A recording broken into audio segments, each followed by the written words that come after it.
you came into some money, and then suddenly things kind of changed. I didn't know anything about that at the time, but I learned, oh, that, like they said, you're gonna learn today.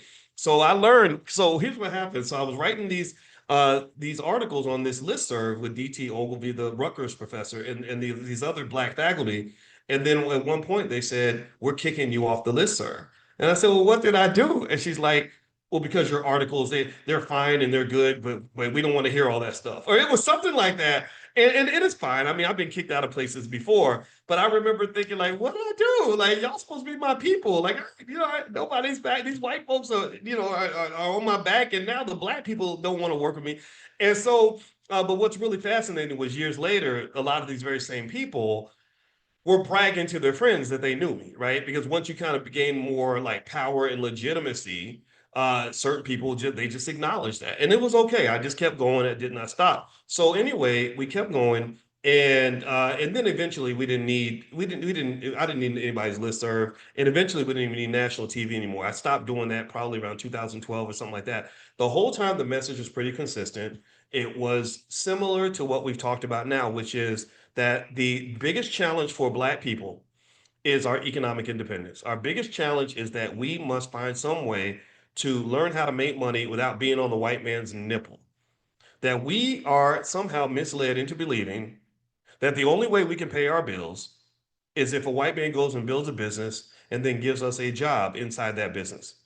Never once are many of us ever exposed to the idea that the same way he went out and started a business and hired people, you can also start a business and hire people, right? Never are we led to believe that it's possible for us to be financially secure enough to say, I don't want to go to work today.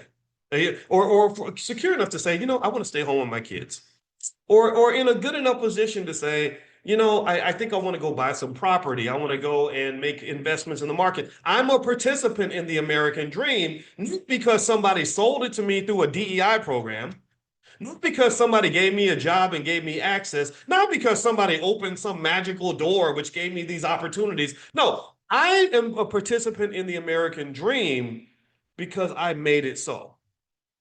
I set that reality for myself. I set it through planning. I set it through collaboration. I set it through investing. I set it with a strong family. I set it by owning stock. I set it by owning real estate. I set it by starting a business. And therefore, I have access to the American dream because me and my people got together and made that happen, right? We got together and we cooked up, in addition to cooking up some good barbecue, we also cooked up some juicy, delicious black privilege, right? It's sweet, it's delicious, it's nice and hot and tasty and melts in your mouth. And it's the best dish grandma and grandpa ever made. And that black privilege that I want you to start cooking at your family get together, that's what I want you eating every day.